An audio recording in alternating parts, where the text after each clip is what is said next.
today. She's been a practicing psychotherapist for 40 years. She holds an LCSW degree and extensive training in crisis work and adoption and trauma. She is certified in EMDR, which is a type of trauma treatment, as well as FLASH, which is another type of trauma treatment. Regardless of all that, the most important part of her work is definitely developing relationships that are open and honest and emotionally fulfilling, and overall really lead to growth. She has a private practice downtown in Portland, but right now it's happening in her living room. My private practice office. Yes, right now it's in her living room. And as a non-professional comment, she's one of the... Oh, for goodness sake. How do I keep that from happening? I don't know. Anyway, she's super cool, and we're really excited to have her as our speaker, so I'm going to turn it over to Bonnie. Thank you all, thank you, thank you. So I do have to tell you at the beginning, first of all, it is really interesting. I've never done this before, where I'm talking to a series of black boxes with white letters in them, and then a few humans. So I don't know where to put my eyeballs. But anyway, I have actually written this out because I have just a ton of interest and a true passion for this, and therefore a lot of information. So to organize it, I've written it out. So it's going to be a little bit of a lecture format. I hope for not more than a half hour, but we're already getting started at 6:15. Are we on a time limit, or we can go for the full hour?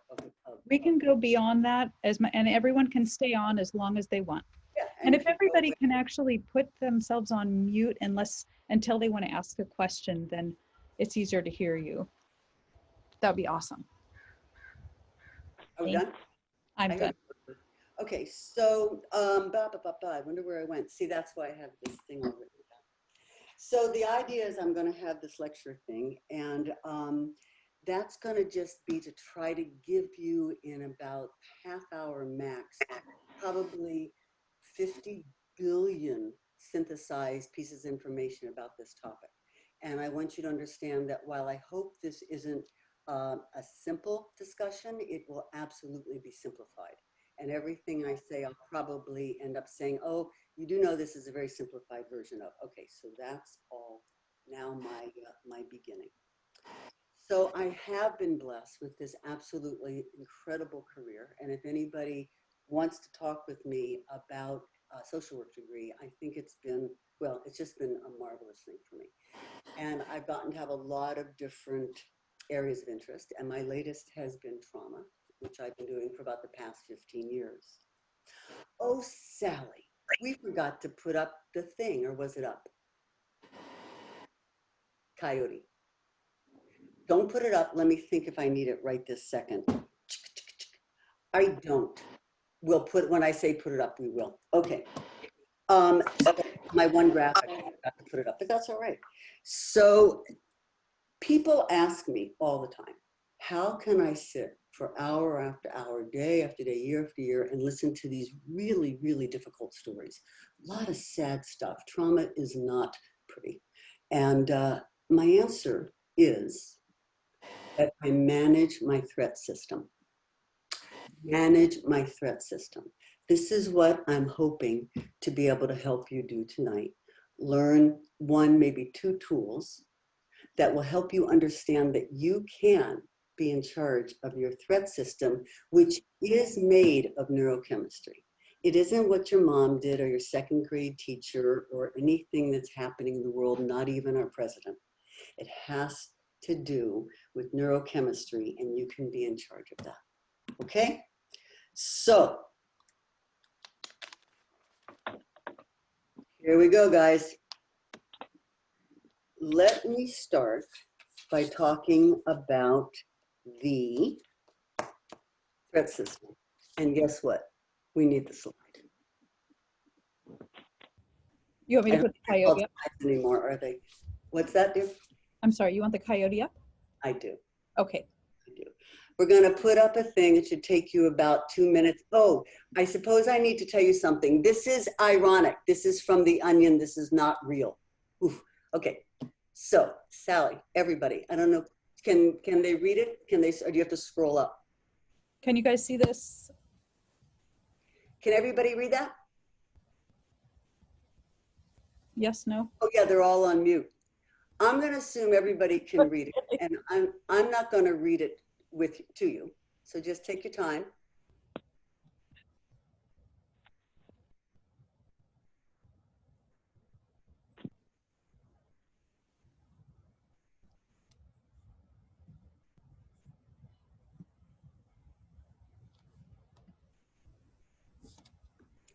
Okay, everyone read it? I'm going to assume that's a yes from the deafening silence. Sally, you still there? I'm here. Why don't we take it down? Okay. All right, so I got that slide from a client who was one of the supreme warriors. She became a warrior, but she was a worrier. And at the end of our therapy, she sent me that, and she said, I just want you to know that every time you told me to take a deep breath, relax, it's not so important. She said the scene that was in those coyotes, she said, that is always what I thought about. So I want you to hear this because it's among the things I'm going to tell you that's the most important thing I'll ever tell you. And this is one of them, okay? Your anxiety does not want to go away. It thinks it is saving your life. Your anxiety thinks it is saving your life. So you have got to remember what you're up against when you're dealing with anxiety. You're dealing with neurochemistry that exists in your threat system. So now I go into the wonky part of this, which I think is so amazing. Okay, so what is this powerful threat system we have? This is how we human beings have kept alive throughout the millennia. We are puny little nothings. We don't have shells, we don't have claws, we don't have fangs, we're not massive. We are nothing. The only thing we have that's kept us alive is our brains. Okay? And one of the things we have developed in our brain, in fact, it's the oldest and deepest wiring, the most deeply wired actually in your brain, but also the oldest and therefore the strongest because it's been the most exercised. It's the strongest system, strongest neurological system that we've got. Okay, so this is our threat system, kept us alive. Now I'm going to do the second thing that's the most important thing I've ever told you. Put an asterisk on this. What we evolved to keep us from being eaten alive is now eating us alive. That was a teaser. Okay, so here's how the system works. We humans experience a stimulus that is first received through our threat system, which has billions of neurotransmitters waiting to be deployed for action. Transmitters are the messengers in our brain that go from cell to cell, basically telling them what they need to do. All right, so a transmitter is a messenger. The amygdala, which is one of the big actors in our threat system, you've probably heard of it. Most people know about fight, flight, freeze. There's also fawn, but that's a different lecture. So anyway, this stuff comes out of the amygdala, all right? And it comes out with an arsenal of neurochemistry. Cortisol, adrenaline, glucose, epinephrine. These are all highly, highly activating neurochemicals that are meant to stimulate us and get us ready to deal with the danger that we face. Okay, third most important thing I've ever told you, but this actually is the most important. If you're taking notes, write this down. The amygdala may not recognize the difference between external reality and your thoughts. Time for a little demo. Here we go. So let's say that that you're all my personal friends, and each one of you individually, You're meeting me in a park and we haven't seen each other for a while. And you see me sitting on the bench and you walk over and this is what you get. Hey, I got something I got to talk to you about. Okay. I don't know how many words that was, maybe 6, maybe 7. And I hope it happened. If it didn't, I'm not a very good actress. Your heart may have elevated. Your muscles may have tensed just a little bit. Your senses may have in some way sharpened, in other ways narrowed. In other words, very, very quickly, we're talking nanoseconds, your subconscious and your neurochemistry were working together to put together a story. And the story you put together was probably somewhat threatening. You actually had no idea what I was going to say. Maybe I was going to say, oh, God, I just stubbed my toe. Oh, hi, great to see you. I just won the lottery. We don't know. But our stories in the absence of information pick up and perceptions. And then we make a full-fledged story out of it, which comes with neurochemistry. Okay, so let me just say that one more time again. There is a part of your brain that doesn't know if what you're experiencing is real or perceived. So that's a little hint as to how you have power over your own neurochemistry. Leads us now to look at the role of, thoughts, stories, and I put in cognition, which I was going to look up, but I forgot, but it sounds good. So how does all of this stuff actually manifest itself? My introduction to all of this, when you guys weren't even born, was when I read a book in 1994. I hope you can still get it. It's called Why Zebras Don't Get Ulcers. And here's why they don't. Imagine a scene in the savannah. There's a beautiful zebra, beautiful, beautiful zebra, and she's at a watering hole drinking water when suddenly she senses something. She looks around, sees a lion, boom, she's gone. Stops running, looks around, no lion. She stops running immediately. She saunters casually over the watering hole, keeps drinking, has a lovely little afternoon.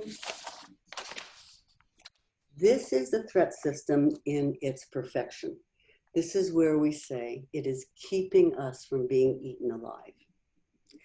Now, let's say we give our zebra the prefrontal cortex, and this is where I have to diverge again and remind you this is an extremely simplified version of the brain. But I still think it works in terms of how it will help us behave. So here we go. So we give the zebra the prefrontal cortex. This is a highly developed part of the human brain. It's a fairly new addition to the brain as opposed to the threat system, which is the most primitive. This is a fairly new addition, and this is where we do all of the mechanisms that we consider make us human. This is where we have language, morality, judgment, thinking, even the ability to think about what we think. So with her new, highly sophisticated prefrontal cortex, a zebra goes to the watering hole, she drinks, she senses something, she looks, sees a lion, boom, she runs like crazy. Looks back, doesn't see the lion. But then, and this is your moment, but then she says to herself, don't stop running. I don't know where he went. What if he comes back? He'll bring all of his friends after him. I don't know what I'm going to do. I'm not safe. I'm all alone. I'm going to die out here in the savannah all by myself, a horribly slow and painful death. How do you think your threat system's doing? How do you think your threat system doing? You just released all of Donald Trump's best. I was going to say it, wet dreams, but that wouldn't be a good thing to say. You just made the worst thing you could do in terms of your threat system. Now you're just absolutely an insane person. And this is where we say that this system is now eating us alive. All right? So the reason for this is because this powerhouse of neurochemistry is really meant to be turned on for short spurts while we get out of danger, right? What if that danger is only perceived? What if the actual enemy you're wanting to run from is in your own head? Then what happens is you've turned on your neurochemistry for a long time. And this actually is a very, very toxic soup. If you'll forgive me this, I'm not making light of it, but that's when you got your high blood pressure, your heart disease, diabetes, obesity, anxiety, depression, skin problems, menstrual problems, concentration problems, drug and alcohol abuse, diarrhea, forgetfulness, headaches, fatigue, weight gain, or loss. And the next time someone says to you, I'm fine, I'm just stressed, it's a big deal. So you're gonna wanna figure out really, truly how to manage this. So here's your brain on anxiety. By the way, I'm about to say you have billions of little messengers, you do, but I want you to know in your brain you have 96 billion neurons. So you have billions of these little transmitters, which are the little messengers. And they are now running up and down your nervous system, warning you of all these threats, right? So your great threat system releases all of that neurochemistry to help you escape. And again, you can't escape what's in your own head. So clearly what's going to be helpful is to figure out a way to control this threat system before it controls you. Thoughts, stories, cognitions, that's what got us into this mess. So now we're going to use the same mechanism to turn on another significant system, and that's our soothing system. When the neurochemistry in our soothing system, this is serotonin, dopamine, oxytocin. When these neurochemicals are released, I love this phrase, they bathe the amygdala in a warm, soothing bath. And what that means is they signal to the threat system that the danger is no longer imminent. And that turns off the spigot of stress hormones. Okay, so here's the tools, the big promise, the thing that got you here. And by the way, thank you all for coming. I'm kind of astounded, actually. Anyway, so here is at least one takeaway from the evening. And by the way, I don't even think I said this. What a shame. The latter part of this, the next, which may be most of it, yay, really would like to be experiential. That's the way I learn, so I assume that's the best way. And what I'm going to be talking about is just give me some anxieties, and we can walk through using the tools I'm giving, or seeing if we can't all come up with others, because there's a bunch of them. All right, so tools to activate soothing your stress system. So let's go back to the zebra. And now imagine that the zebra is aware that the lion is gone. This is a truly important thing. In life, we have stimulus and responses, but in between the stimulus and the response, oh, Kim, in between the stimulus and the response, there actually is free will. There's a little sliver of time where you can make a choice. So this is a really good example, because at this point, the zebra knows only one thing. There is no lion there. So this is a time that the zebra can start to calm her system, or she can continue to threaten herself. So let's go with the calming, because we know what to do to threaten. So to calm yourself, you really want to try to use both your body and your mind, because both systems are involved in what's gotten you through this anxiety stress place, right? So let's start with the body. Remember, and this won't even be a quiz, remember the neurochemicals that you're dealing with are basically speed. I won't make you raise your hands to say how many of you have taken speed, but speed is meant to do exactly that, right?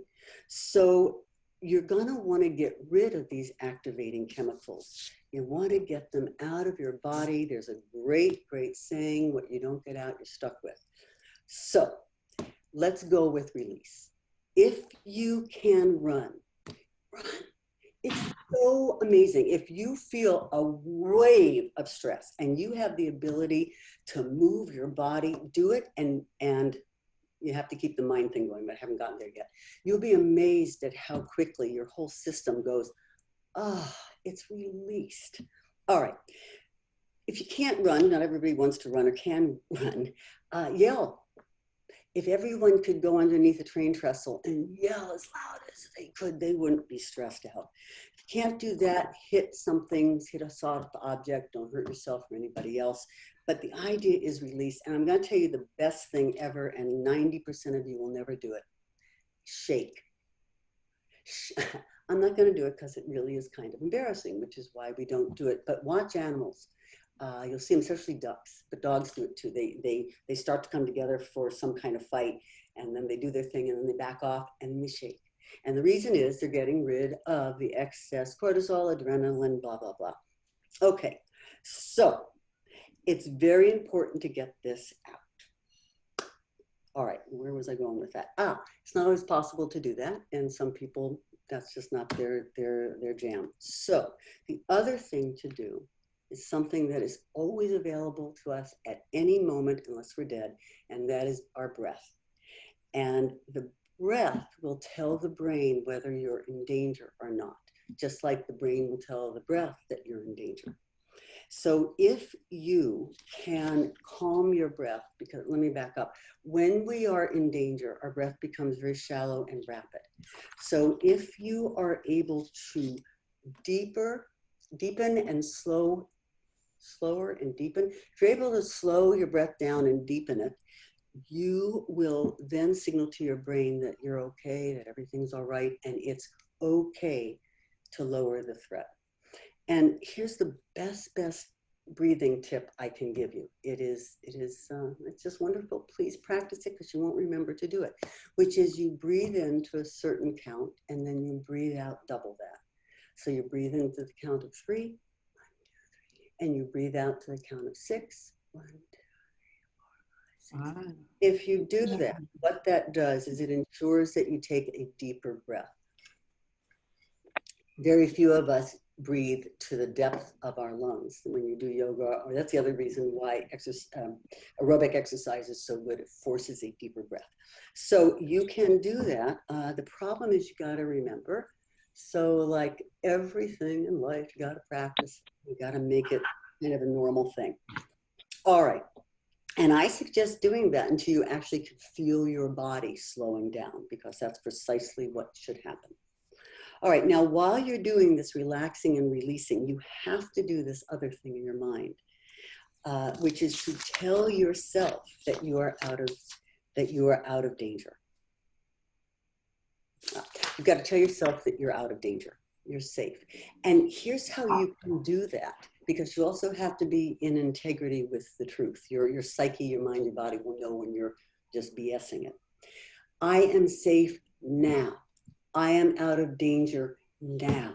I am okay now. If you're not okay now, you don't want to be turning off your threat system. So now is a really good word. It's part of, again, one of the greatest things for all of this is mindfulness. It's also really, really hard. So again, you're going to just kind of be saying it memorized. I'm okay now. Everything's okay now. You're screaming, I'm okay now. Breathing, I'm okay now. Okay, and then what will happen is that your inner stress hormones will be replaced by a warm, soothing neurochemical bath. That's your choice, kids. It's just that easy. And I'm going to leave you with a great quote. The problem is, we have a question. I don't know who to ascribe this quote to. I thought it was Rabbi Nachman of Bratslav, who's a very powerful prophet rabbi in Egypt. Um, but I went to look for that so I could say it was, and I didn't find that he actually said that. So maybe I said it, and that's okay too. So here it is. You ready? This is that other most important thing.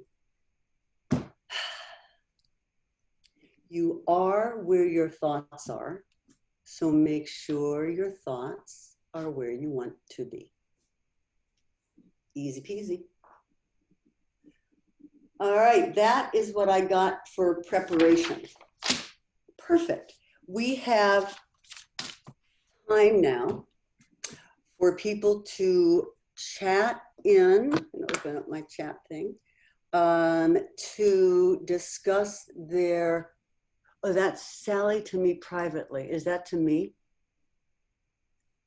Is that to you?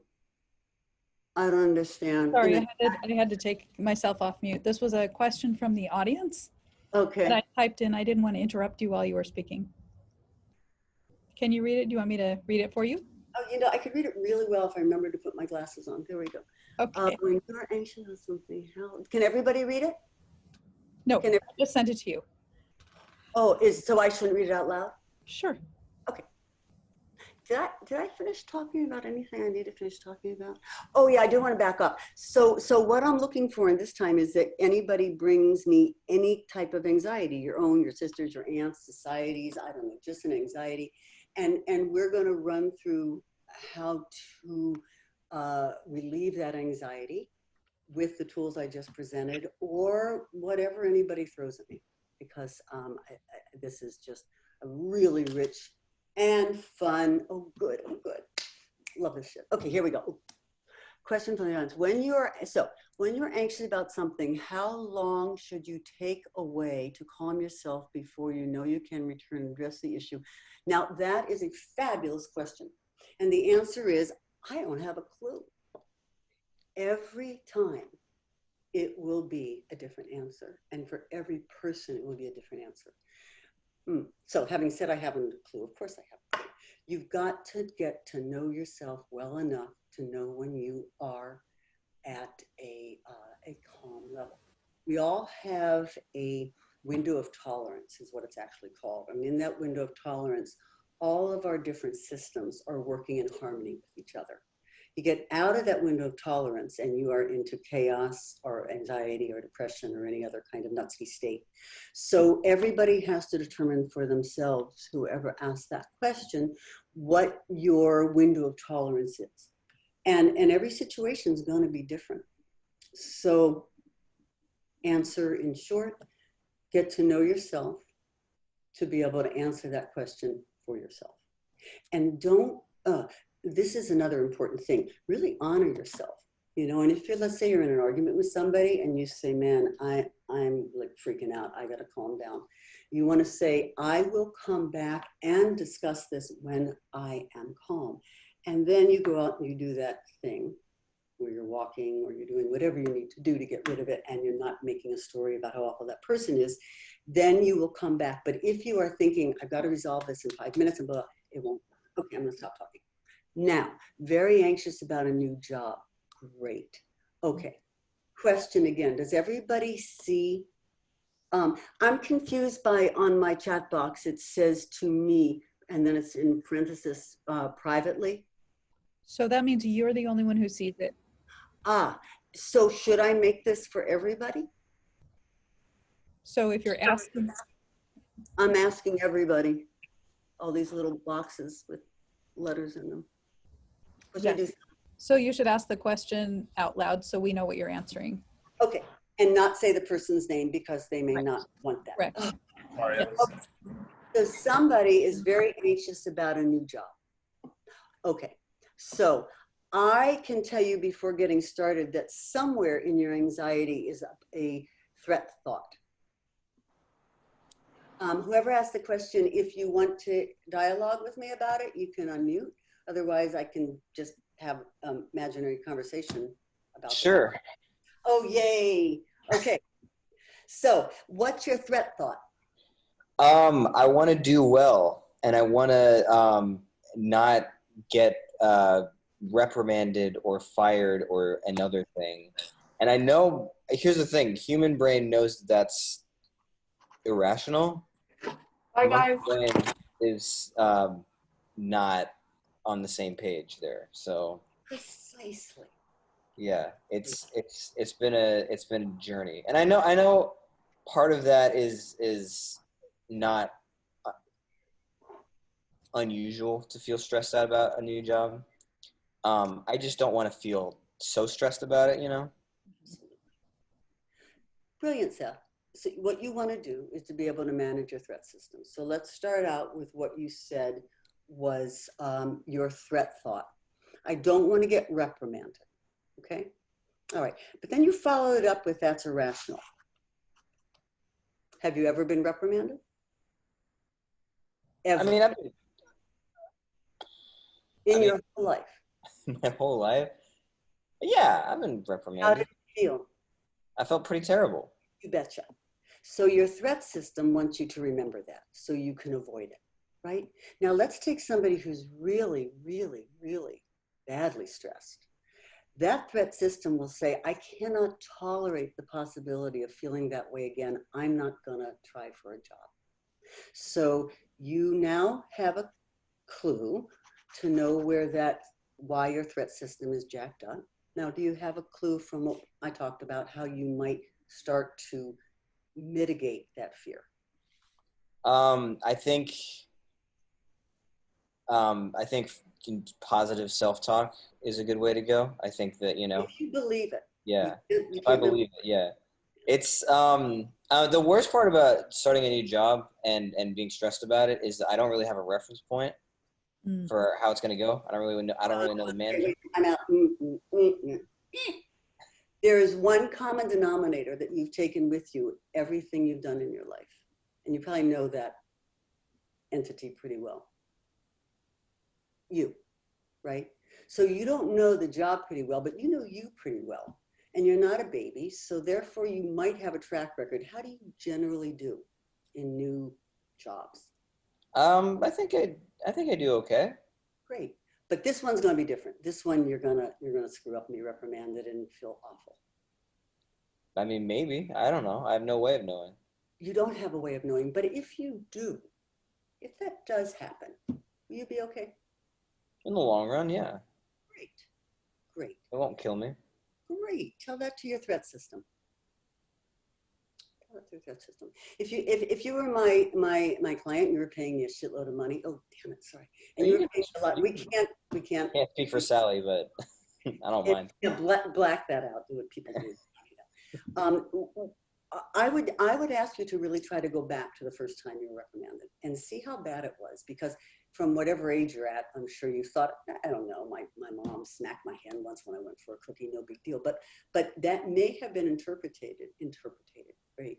That may have been interpreted as a really traumatic event, which means anytime your system gets anywhere near that event, it's going to want you to stay away. Remember, that's the piece. That is, as you say, irrational. This fear believes itself. So once you understand it, you can say, I get it. I get how scary this is. And I don't have to pay attention to that station.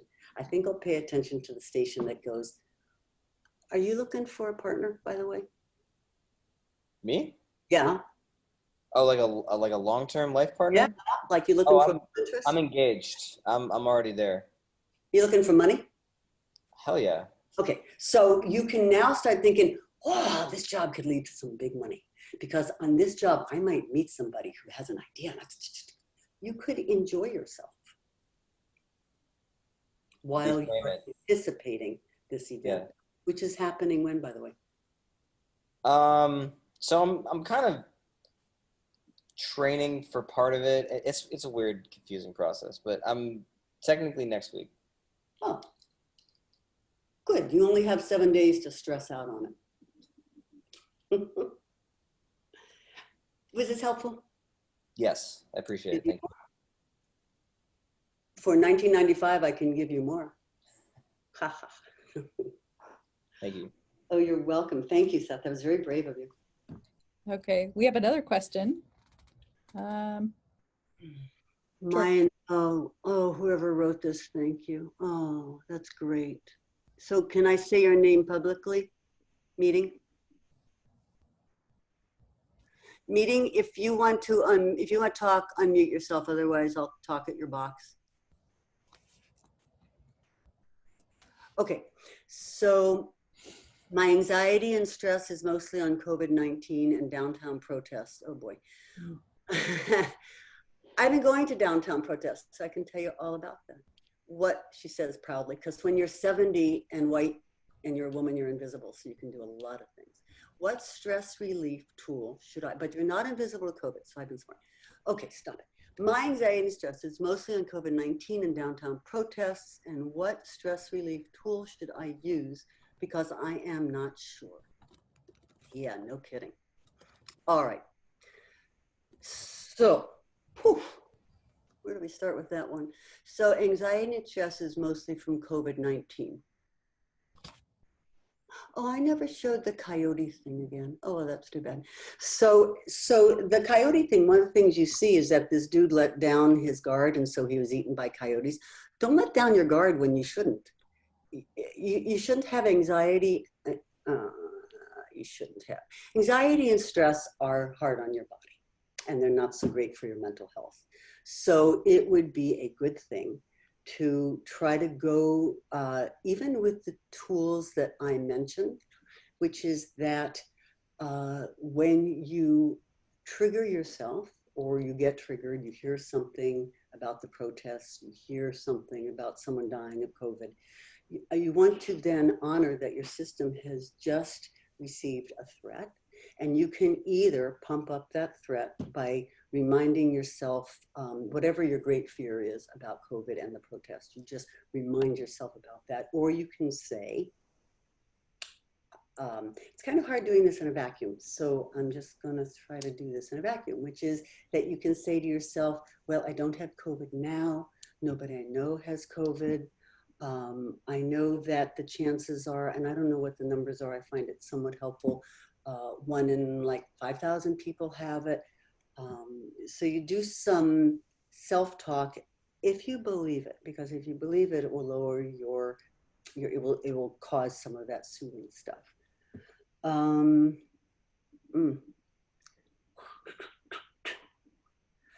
So I'm having a hard time. So in terms of the protest, so I do go down. I think it's important to bear witness. And I work with some medics. It's very safe. I don't interact with people. Everyone's wearing masks. So that's how I protect myself from COVID and take some action, which is, oh, I didn't say this, but it's a duh factor.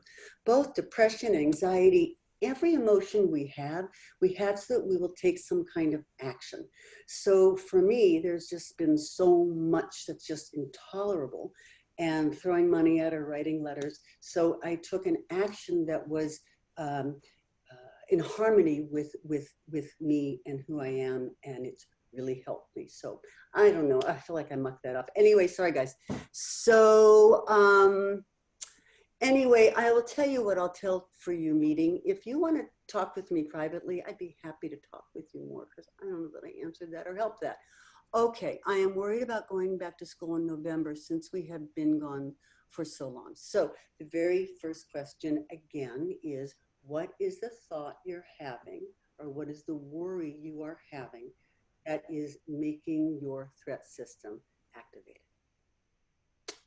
And if whomever you are want to unmute yourself and have a discussion about this, we will. Otherwise, I'll do a muddled version without you. Oh, yay. Are you Hi. you? Yeah, I'm a teacher at David Douglas High School, and some of us are here right now, and some students. And I think there's a lot of anxiety about going back because of COVID, but also because like we've been away, and the disconnect between students and just a lot of different factors. So I think a lot of it is, are we going to be safe with COVID, and what the school's doing, what districts are doing, but also how are we going to rebuild that trust in a lot of what's been gone or taken away because we had to leave so abruptly in March, and then now coming back 6 or 8 months later. Yeah. Nicole. Nicole, I would love to answer your question, but I think our time is up for right now. No, I'm kidding you. This is a great question because this is the question. I mean, wow. So let me try to somewhat be succinct. I don't know if I can be because your question, even within the first sentence, is so rich. First of all, what a lot of assumptions you're making and how many of them are negative. Let's start with the first one. In November, do you somehow know that that's happening? Oh yeah, Portland Public and a lot of districts aren't starting until November. They don't know that, and neither do you. What if in November, we not only have, not to make your anxieties go up, kids, but what if we have both the flu and a pandemic, and you know who becomes president? We ain't going to school, girlfriend. So what a lot of time you've spent wasted worrying about November. That's number one. Number two, again, you've painted all the negatives.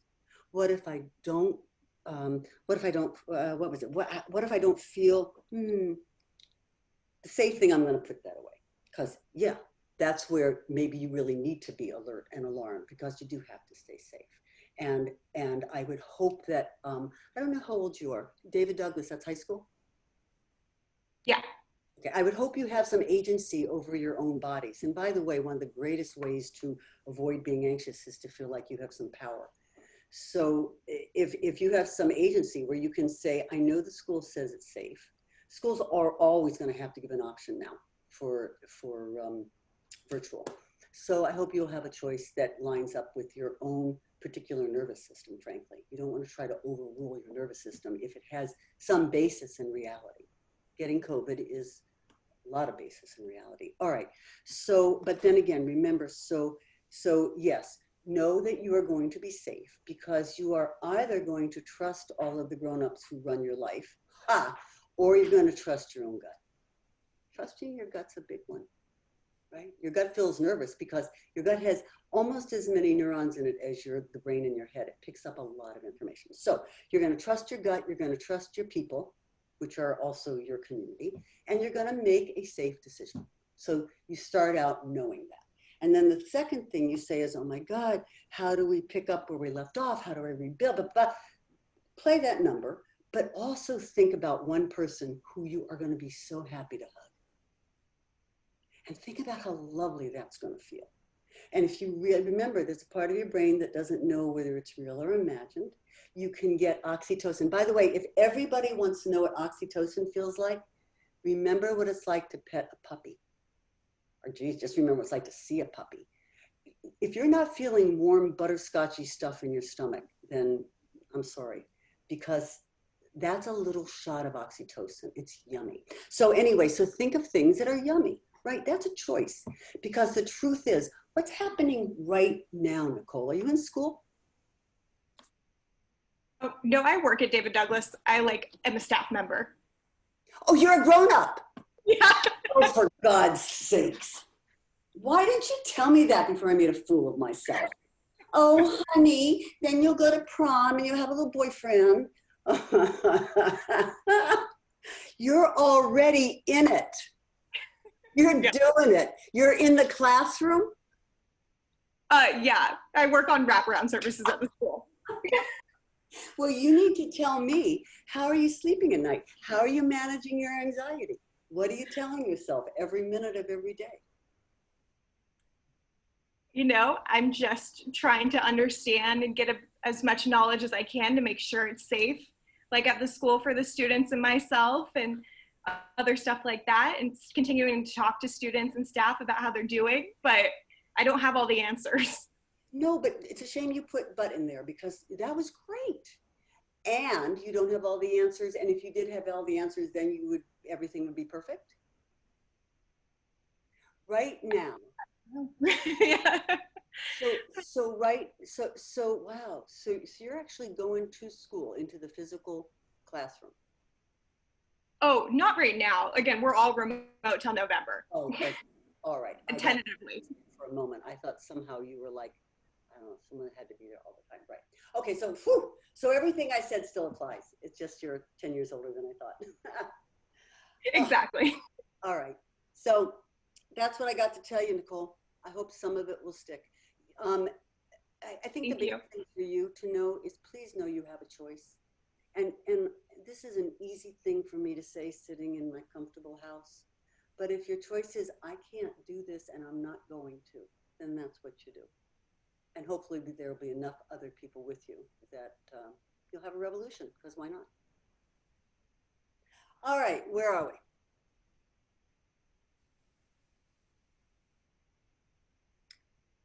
Oh, okay, next one. Oh, thank you. I was going to mention this. In the context of treating anxiety, can you weigh the pros and cons of psychotherapy versus psychopharmacology? Psychotherapy. Oh, sorry, guys.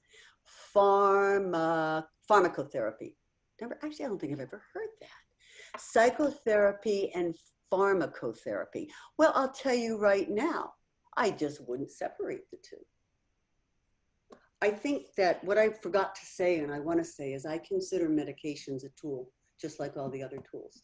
And for some people, it is a mandatory tool. They can't really use any other tool unless they have their basic neurochemistry at a certain threshold. And people have had a lot of trauma.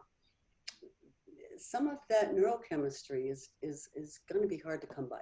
So I don't look at, my understanding from my own personal experience, my work experience, and what I have seen in the research is that a combination of pharmacology and psychotherapy is what helps people most. So I don't have the pros and cons of them. I think that they should work together. Okay, hope that answered my question. And meeting was, okay, it was 17. I don't know what meeting, hold on a second. Yeah, oof. All right, so if meeting wants to talk to me, I really love to talk to you. All right, is art you betcha, Zach. Is art an effective means of alleviating anxiety in the same way as running, breathing? And again, the answer is not universal, but if that's what works for you, if when you're doing that, yes, I think the creative stuff is just the coolest. And I wish I could be one of those artists who get into the flow. It's about that flow. So if that's effective for you, it's effective. To everyone, yay. So everyone's reading this from Jordan. How do we as people just starting, this is another one, time's up. How do we as people just starting the rest of our lives handle the anxiety that emerge from what's expected of us? Well, hell, I don't know. How do you do it, kiddo? Thanks, Bonnie. Yeah, that's a big one in terms of both for you all, but in a mega sense, what's expected of us. Yeah. Mine particularly, I think I was focusing most on just for me right now in this transitional point in my life of like going off on my own. The things that I feel are most expected of people our age are graduating college in 4 years, getting a job that like makes enough money. And I think just doing, I don't know how to say it in any better way, just doing what's expected. What's expected by the generation before you? By the generation before us or by our peers too. Of just, you know, if I'm doing something that's a little different, like I took a couple of years in the middle of college to go and do an internship and to work and to get a different kind of experience and still have about a year left of school, whereas most of my friends graduated about a year and a half ago. And that's not always perceived in the best way. Or like my choice to go into nonprofit work regarding like family trauma. People are like, oh, like nonprofit work, that's not going to make you any money. I think it's just falling along those lines of people get a lot of stress if they decide to do things that aren't normal or thought of as successful. Yeah. I'm going to be wildly inappropriate again. So if anybody would rather not. Love it. Before you decide that you are anxious or depressed, just make sure you're not surrounded by assholes. So anybody who says, oh, I'm half at work, you kidding me? That's what you want to listen to? Of course not. The expectations that we bump up against, frankly, are our own. We often project those onto others.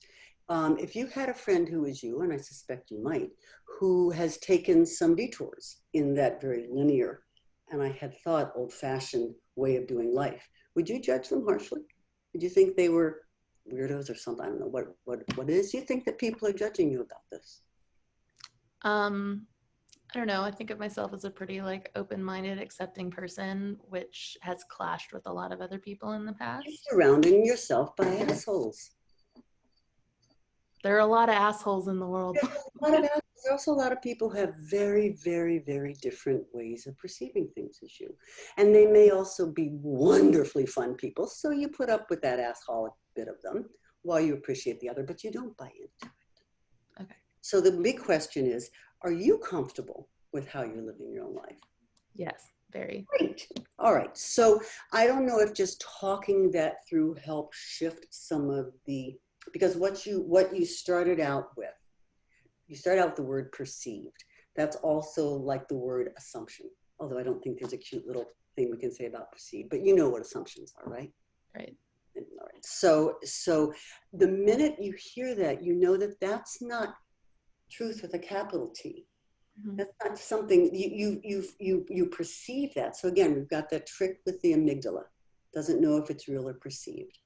Now, in real life, I would say, gee, if you perceive that Sally, random human, is judging you for being a slacker, why don't you ask her? If she says, yeah, I think you're slacking, then you can say, well, I'm not slacking. What are you, crazy? And you'll do whatever you do. But you see what I'm saying? We act on our assumptions, our perceptions, our baggage, and then we're often running to the races. Now, you may not, yeah, that would give you anxiety. Oh, look at that, Joe Biden wants to talk to me again. All right, so what was your question again? So perceived, oh yeah, so your question is pretty gigantic in terms of expected for us. So I would say that if I was dissecting your phrase for what are the origins of your threat system being hijacked, it's that expected of us. Because that is, there's a great saying, it's the truth too. I'm like a Hallmark card, but anyway, it's this, that the distance between reality and expectations is where unhappiness lives.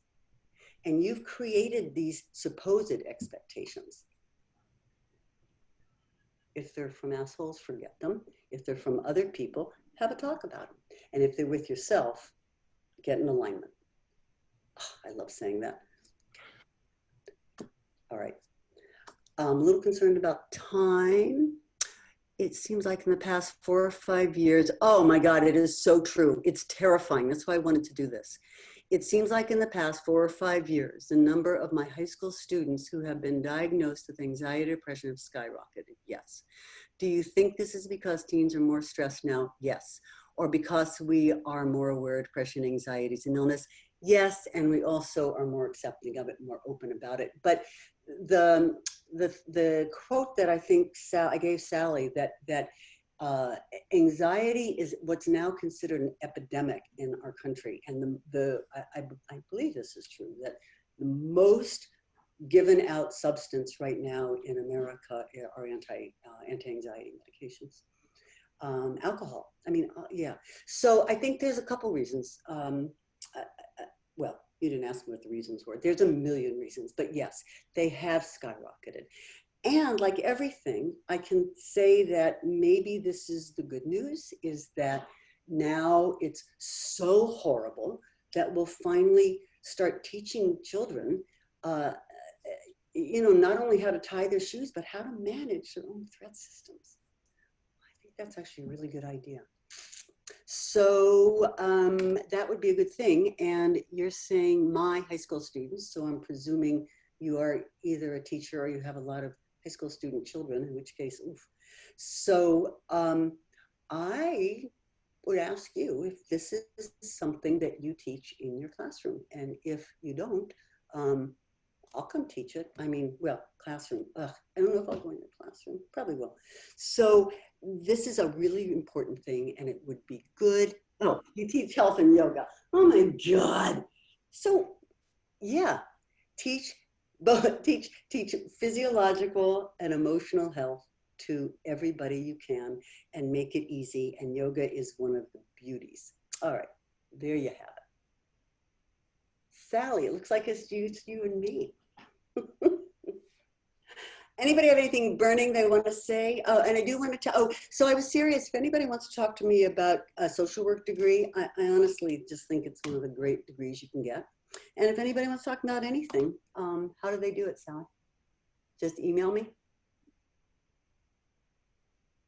Oh, unmute yourself. Mute. Hey, Ruthie, hi. Yes. So if people want to get in touch with me, do they just email me? Yes, if you would like to, or if you would like me to, just type in your contact information into the chat, the way that you would like people to contact you. Oh gosh, this is terrible. I can cure my own anxiety, but I absolutely can't figure this stuff out. No, it's not quite true. It's a little bit true. Oh, there we go. Okay. Oh yes, somebody wanted to know about the tiny house project. Ooh, tell 'em. While you're typing, I'll just mention that. I don't want to take away from the topic at hand here, though. Or Do it. It's so a great way to get rid just- of anxiety, actually. well, okay, while Bonnie's talking, the tiny house project that we're doing is with Cascadia Clusters, and that is an organization that builds homes and laundry and lavatory facilities for the houseless communities around Portland. And Positive Charge helps with painting and construction. And it's the only it's the only in-person event that we've been able to do, because we can safely distance ourselves, and it's outside. And we are doing that on the 23rd of August. It's a Sunday from 11 to 2. And because we can only have a certain number of people, we have to cut it off. And we have had to cut it off for the last 2 events that we've done. They're very popular. People want to get outside, and it's really fun. That's why we have to require registration. And so registration is on our website, which is it's at positivechargepdx.org, and you'll see under events the Cascade Clusters event. So you'll see it there, and you can register there. Okay, I'll bring it back to you, Bonnie. I think I'm done. If anybody wants to talk to me privately, you've got my email. I love it. I love this topic. I love everything about it, except that people are suffering. That's all I have to say. Yeah, thank you, Bonnie. We thank you so much. We have our next one. I wanted to mention before everybody leaves.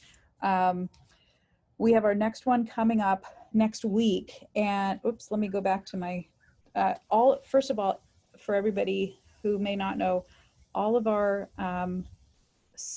sessions in our series are on the same website. It's at positivechargepdx.org, and you can get to that page at pdx.org/mentors. And the next one up is the profile of a great employee who gets promoted. And that's with Stephen Kaufman. He did the session that was how do you stand out when you're applying or interviewing for a job? That was very good. The one after that is on August 25th, the next one, and that is with Steven Saltzman, and that one will be very fascinating. That one is the top technology transitions that will change your life and career opportunities. And so I'm just gonna list the rest of these. On September 15th, we have Changing Your Life with LinkedIn, and with Becky Saltzman. We have September 29th, again with Bonnie, Crisis, Danger, or Opportunity. How are you responding to the pandemic specifically and other disruptions in your life? We have October 6th is Owning Your Own Business. Do I need an MBA or common sense? We skip a couple of weeks there, and then we have outside in versus inside out thinking, reclaiming your power with Bonnie. And then November 3rd is the last one, finding your right life, to go boldly go where you may not have considered going before. And that will conclude our series. That's on November 3rd. So it's an awesome series. And if you haven't already attended or want to revisit or haven't attended any of the first few that we've done, the again, the recordings, the links to the recordings for the first few are on our website as well. So anyway, thank you, Bonnie.